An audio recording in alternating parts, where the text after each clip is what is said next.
میں نے تم سے کتنی بار کہا ہے کہ میرے تیار ہونے سے پہلے میرا ناشتہ بھی تیار ہو جانا چاہیے۔ مجھے شادی کے 25 سال بعد بھی تمہیں بار بار ایک ہی بات کیوں بتانی پڑ رہی ہے؟ ہنا تمہیں کیا ہوا؟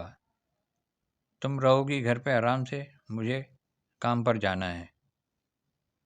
تم وہ ہو جو ہمیشہ احمقوں کی طرح کام کرتی ہو۔ اگر تم نے جان بوجھ کر ایسا کیا تو یاد رکھنا مجھ سے برا کوئی نہیں ہوگا۔ آج بھی کاشف کا غصہ بڑھ رہا تھا۔ ان سخت الفاظ کے ساتھ اپنا غصہ نکالتے ہوئے کاشف نے گیلا تولیہ کرسی پر پھینکا اور غصے سے ہنا کی طرف دیکھا۔ کاشف کا یہ غیر ضروری غصہ ہنا کے لیے کوئی نئی بات نہیں تھی۔ وہ مہینے میں 3-4 بار اس طرح ہنا پر وہ برسا کرتا تھا۔ پہلے ہنا اس کی مخالفت کرتی تھی، لیکن جب کئی سالوں تک کاشف میں کوئی تبدیلی نظر نہیں آئی تو ہنا نے خود کو بدل لیا۔ اب کاشف نے جو کچھ کہتا اس سے ہنا کو کوئی فرق نہیں پڑتا۔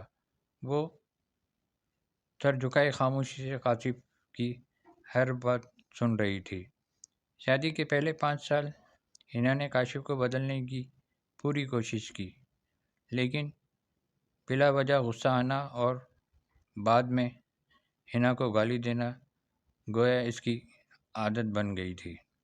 اگر کوئی دلیل ہوتی تو کاشف براہ راست ہنا سے کہتا، اگر تم مجھے پسند نہیں کرتی تو تم اپنے والدین کے گھر کیوں نہیں جاتی؟ تم میرے ساتھ کیوں رہتی ہو؟ ان سب باتوں کے باوجود ہنا کاشف کے ساتھ رہتی تھی، کیونکہ انہیں اپنی بیٹی کی فکر تھی، اور اس نے یہ بھی کہا کہ وہ اس عمر میں اپنے بوڑھے والدین کو پریشان نہیں کرنا چاہتی۔ معاشرہ اور لوگ کیا کہیں گے؟ اسے یہ بھی دیکھنا تھا وہ اتنی پڑھی لکھی نہیں تھی کہ خود جا کر نوکری کر سکے اور اپنا اور اپنی بیٹی کی کفالت کر سکے۔ ہنا کو اب اپنی فکر نہیں تھی، اسے صرف اپنی بیٹی کی فکر تھی جس کی شادی ہونے والی تھی۔ ہنا نہیں چاہتی تھی کہ سیما میاں بیوی کی لڑائی کی وجہ سے پریشان ہو۔ سیما نے اپنی تعلیم مکمل کر لی تھی اور اب اس کے لیے شادی کے رشتے آنے لگے تھے۔ سیما نے کئی رشتوں کو ٹھکرا دیا تھا۔ وہ 3 ماہ بعد اچھا رشتہ آیا۔ رشتہ داروں اور جاننے والوں نے بھی لڑکے کی بہت تعریف کی۔ ایک شام کاشف اپنی بیٹی کے پاس بیٹھا اور اس سے کہنے لگا، سیما، وہ بہت اچھا لڑکا ہے، پڑھا لکھا ہے، بڑا گھر ہے، بہت اچھی نوکری بھی ہے۔ ایسے رشتے بار بار نہیں آتے، بیٹی انکار مت کرنا۔ اس بار سیما اپنے والد سے زیادہ بات نہیں کرتی تھی۔ شاید وہ ڈرتی تھی یا شاید اسے ان سے نفرت تھی، لیکن آج اس نے اپنی ساری ہمت اکٹھی کرتے ہوئے کہا، پاپا، میں ابھی شادی نہیں کرنا چاہتی، میں نوکری کرنا چاہتی ہوں، میں اپنے پاؤں پر کھڑا ہونا چاہتی ہوں۔ ہاں تو کیا بری بات ہے؟ میں نے اس لڑکے سے بات کر لی ہے، وہ تمہیں کسی بات پر نہیں روکے گا، تم شادی کے بعد بھی نوکری کر سکتی ہو، وہ تمہیں کام کی اجازت دے دے گا۔ سیما نے کہا، پاپا، میرا کام کرنا یا نہ کرنا ان کی اجازت پر کیوں منحصر ہے؟ سیما نے پوچھا، میں آپ سے کہہ رہا ہوں آپ کو وہاں کسی چیز کی کوئی کمی نہیں ہوگی، ایسے رشتے نہیں آتے، اسے ٹھکرا نہ دینا۔ آپ وہی وہاں بہت خوش ہوں گی۔ کاشف نے کہا، پاپا کیا میں اس گھر میں ماں کی طرح خوش رہوں گی؟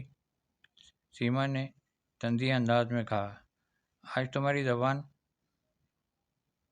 زیادہ تیز نہیں چل رہی؟ کاشف نے غصے سے آنکھیں پھاڑ کر کہا، پاپا میں شادی نہیں کرنا چاہتی، کیونکہ شادی کے بعد اگر وہ لڑکا آپ جیسا نکلا تو میں کیا کروں گی؟ مجھے آپ جیسا جیون ساتھی نہیں چاہیے جو ہمیشہ بغیر کسی وجہ کے مجھ پر چیختا رہے۔ اگر میں اپنی پسند کی کوئی چیز خریدنا چاہوں تو مجھے 10 بار سوچنا ہوگا کہ کہیں وہ ناراض نہ ہو جائے۔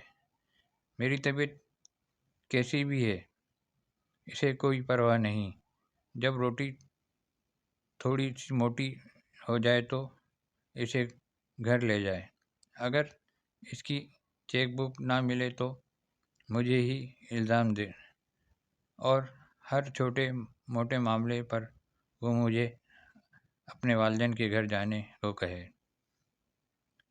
سیما نے اپنا دل خالی کیا اور اپنے والد کو سب کچھ کہہ دیا۔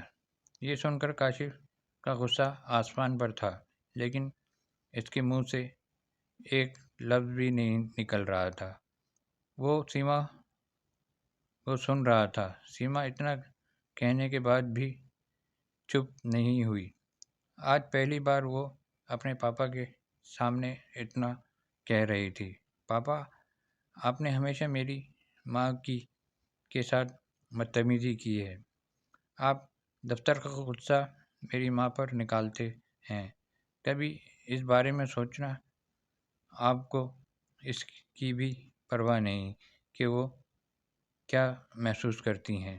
آپ باتیں سن کر ماں نے اپنی عزت نفس کھو دی ہے۔ آج پہلی بار کاشف کو اس کے رویے کا احساس ہوا تھا اور صرف اتنا